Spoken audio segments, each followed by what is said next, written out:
সুজিত নাৰ্জাৰী বড়ো আন্দোলনৰ প্ৰথম শ্বহীদ তেখেতৰ শ্বহীদ দিৱস আৰু 1987 12 জুনত তেখেত শ্বহীদ হৈছিলে আৰু তেতিয়াৰ পৰাই বড়ো জনগোষ্ঠী নিখিল বড়ো ছাত্ৰ সন্থাৰ নেতৃত্বত এই দিনটো শ্বহীদ দিৱস হিচাপে পালন কৰি আহিছে আৰু আজিও সমগ্ৰ বিটিআৰ অঞ্চলত বিভিন্ন অঞ্চলত পালন কৰাৰ লগতে ইয়াত কেন্দ্ৰীয়ভাৱে নিখিল বড়ো ছাত্ৰ সন্থাই এইটো পালন কৰিছে আৰু ইয়াত আমি সকলো অংশগ্ৰহণ কৰিছোঁ।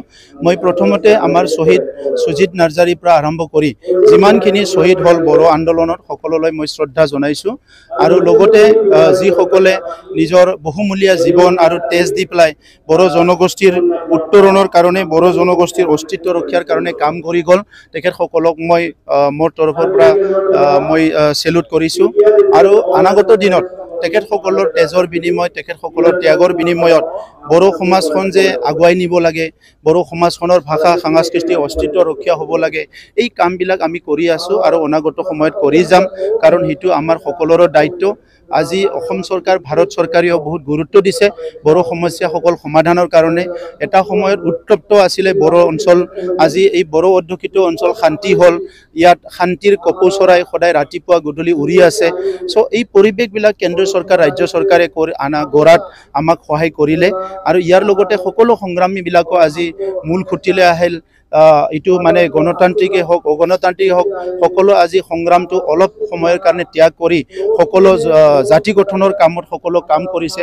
ইয়াৰ কাৰণে আমাৰ শিক্ষা দীক্ষা সমাজ সকলো দিশত আগবাঢ়ি যাই আছে। গতিকে আজি বড়োসকলৰ আত্মনিয়ন্ত্ৰণৰ কথাটোক লৈ যি এটা যোৱা দশকৰ পৰা দশক সংগ্ৰাম চলিছিলে ইয়াৰ পিছত আজি এটা পৰিৱৰ্তন আহিছে আৰু ইয়াত আজি শ্বহীদসকলৰ ডাঙৰ এটা অৱদান আছে। এই কাৰণে আমি সকলোৱে শ্বহীদসকলক শ্ৰদ্ধা জনাইছোঁ।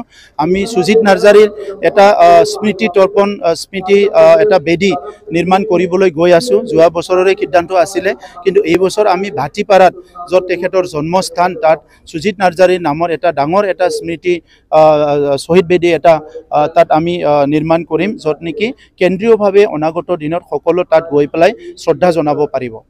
मुंख्लं सुजित नार्जारीनि मुंख्लं सान 1987 मायथाइयाव 12 जुनाव उदखारिफोरा बिथांखौ जिउ फोजोबदोंमोन। बै समनिफ्रायनो दुलाराय बर' फरायसा आफादनि दैदेननायाव बर' माहारिया बे सानखौ मुंख्लं सान हिसाबै फालिबोदों।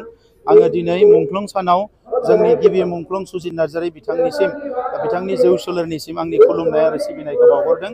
अबंलावरिनोबो आरज गाबदों बिथांखौ अराय सम सोरगोआव आलो गोजोनै थानो मोजां जायगा होयो बेनि थाखाय बिथांनि न'खरनिसिम आंनि खुलुमनाय आरो सिबिनायखौ बावहरदों। बेजों लोगोसे बड'लेण्ड सोमावसारनायाव जिखिनि मुंख्लं जालांबाय एबसुनि मुंख्लं बिएलटिनि मुंख्लं आरोबाव एनडिबिनि मुंख्लं बिनि सिगाङाव बर' थुनलाइ आफादनि मुंख्लं बे गासैबो मुंख्लंफोरनिसिम आंनि गोसो गोरबोनि खुलुमनाय आरो सिबिनायखौ आङो बावहरदों आरो लोगोसे मुंख्लंफोरनि थै आरो जिउनि जि बेसेन जे जोङो हारिखौ जौगाहोनांगौ हारिखौ दाफुंनांगौ बे थांखिखौ लानानै जों खामानि मावगासिनो दङ। दिनै सोलोंथाइ समाजखान्थि रांखान्थि हारिमु गासैबो बिथिङाव जों खामानि मावगासिनो दङ आरो बड'फानि जि सिमांमोन बेखौ मोगथां महर होनायाव जों जाफुंसार जागोन आङो बेहा फोथायनाय दङ। मुंख्लं न'खरफोरनि जि एक्स ग्रेसिया बियो लासै लासैनो होलांबाय थागोन आरो जि जोंनियाव साख्रि दायो माखासे ओंखारदों बेवहायबो जोङो माबा मोनसे खथानि बेबस्था खालामनो थाखाय जों सानगासिनो বুলি নহয়। কিছুমানে পাইছে তেখেতসকলৰ ইতিহাসটো বেলেগ আমাৰ ইতিহাসটো বেলেগ। আজি আমি অসমত খুব ভালকৈ আছোঁ। আমাৰ প্ৰথমবাৰৰ কাৰণে MP গৈছে গতিকে MP জন অলপ শিকিব লাগিব জানিব লাগিব। গতিকে খুব হাৰবাৰী নহয় আজিয়ে সব হ'ব লাগে কাৰণ ভুকুতে কল নপকে বুলি এটা কথা আছে। গতিকে আমি এটা ঘুচাতে কলটো পকাই খাব বিচৰা নাই, সময় আছে।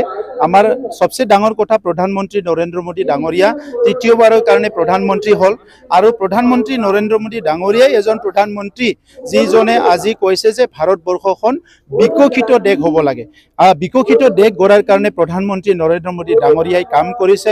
ভাৰতবৰ্ষত 100% শান্তি অনাৰ কাৰণে কাম কৰি আছে, ভাৰতবৰ্ষক আগুৱাই নিয়াৰ কাৰণে কাম কৰি আছে। গতিকে আজি প্ৰধানমন্ত্ৰী নৰেন্দ্ৰ মোদী ডাঙৰীয়াই তৃতীয়বাৰৰ কাৰণে যে প্ৰধানমন্ত্ৰী দায়িত্ব ল'লে ইয়াতে আমি NDA হিচাপে বহুত সন্তুষ্ট হৈছোঁ আৰু UPPL হিচাপেও আমি বহুত সন্তুষ্ট হৈছোঁ। কৃষিৰ কাৰণে একৰ্ডতে বহুত পেকেজ আছে, সেই পেকেজখিনি ইমপ্লিমেণ্ট কৰাৰ কাৰণে কৈছোঁ। এইখিনি শেষ হোৱাৰ লগে লগে আৰু আমি পেকেজ বিচাৰিম।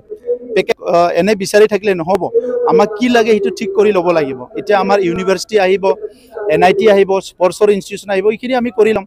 ইয়াৰ পিছত আকৌ বিচাৰিম দেশখনেতো বনাই দিবই আমাক যি লাগে মুখ্যমন্ত্ৰী ডাঙৰে ডিষ্ট্ৰিক্টে মেডিকেল কলেজ বনাব বিচাৰিছে স্পৰ্টছ কমপ্লেক্স বনাব বিচাৰিছে গতিকে এইবিলাকতো আমাৰ তাত আহিয়ে যাব থেংক ইউ